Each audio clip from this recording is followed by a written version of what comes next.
quand nous allons même dans l'ancienne alliance et que je veux appliquer ici la loi de la première mention, mais la première personne qui fut appelée prophète, c'était Abraham. Abraham n'a pas donné le numéro de téléphone de quelqu'un.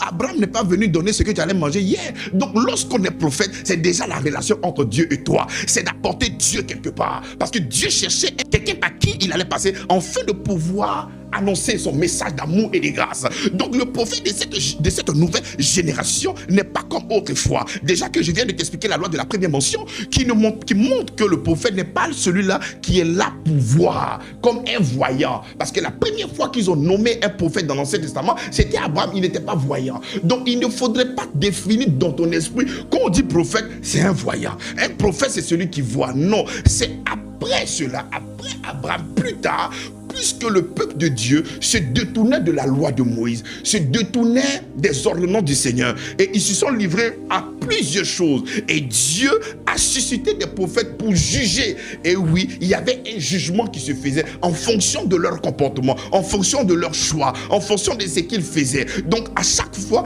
il envoyait des prophètes pour appeler à son peuple de venir sur l'alliance. Il envoyait des prophètes pour annoncer le Christ qui devait venir. Il envoyait des prophètes pour annoncer le jugement. Donc ces prophètes-là étaient conditionnés par rapport à la loi. Mais nous qui sommes dans la nouvelle alliance, le prophète est conditionné par l'esprit de Christ. Le prophète est conditionné par l'esprit de Christ.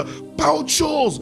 Pas autre chose. Mais si toi tu veux définir le prophète parce qu'il voit, mais ça veut dire que le sorcier est un prophète. Ça veut dire que Aziz 47 est un prophète. Donc plusieurs personnes sont des prophètes. Aujourd'hui, il suffit d'avoir quelques pouvoirs. Tu portes un costume avec une belle Bible. Tu arrives à donner le nom des gens avec une force étrangère. Tu arrives à décrire la difficulté d'une telle personne.